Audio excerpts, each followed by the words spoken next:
Are you tired of scrolling through endless rows in Salesforce just to see your data by date? Learn how to group by created date in under 2 minutes.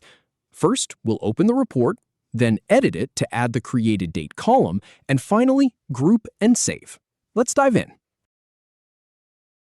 Start by clicking on the Reports tab to get to your list of reports. Then, from the drop-down menu next to the report you want to work with, select Edit. Now, click on Edit to open the report builder.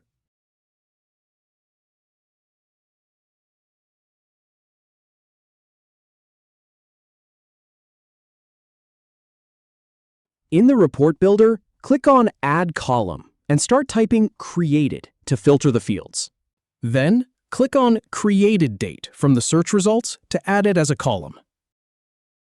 Click on Refresh to update the report with the new column. Now scroll to the right in the report to find the Created Date column you just added. Finally, click on Save to keep your changes.